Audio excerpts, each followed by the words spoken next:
Who is the motherfucker said? I said. Who is the motherfucker said? I said. Who is the motherfucker said? I said.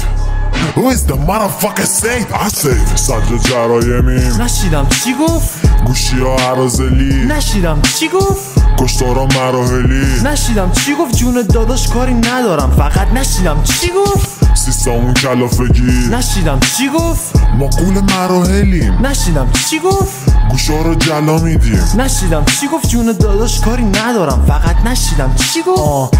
کف هود ما بچه پلش نمون خط پشت کتفت معنیش بده توی محلمون حوصله ندارم تو ورس بخوام ثابتش بکنم خودتون یکی یکی بگید که نیستی در حدمون نشیدم چی گفتی؟ ببخشید گوشم سنگینه تو محلتون نگید داستان اون جوجه رنگیه شما هم مستقلی تو رپ واسه خودتون گنگتونم بالا ولی پرچمتون رنگیه رفا جدیدن جایگاه 4 تا بنگیه مخاط تعطیله مثل شیامیه همش هنگیه داستانی باشم من پشت نمیام هیچ وقت به همه خبر میده داشت دقیقا مار زنگیه مارکت کسچره من سرم گیج میره آپولو میکشی زیر همه و زیر گیره دقیقا قبل اینکه به خودش بیاد نفس سنگی میبینه شده بغلیش تیره با رفیقه حک سر سوراخت در از صورت که قراره بشه سوراخت ما هم که زور میزنیم بگیره تا پولا میخواد بیاد نیومده میره بگاه گروه خونی ها همه اوبی مثبت صدا نکره یه حرومی ها میکنه گوش کرد حالا که بیشتره همه این رپ رو بیان منم فمینیستم و فقط متحد به گوشتم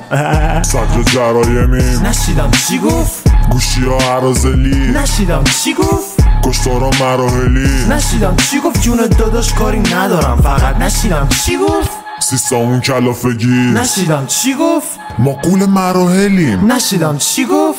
گوشا رو جلا میدیم نشیدم چی گفت؟ جون داداش کاری ندارم فقط نشیدم چی گفت؟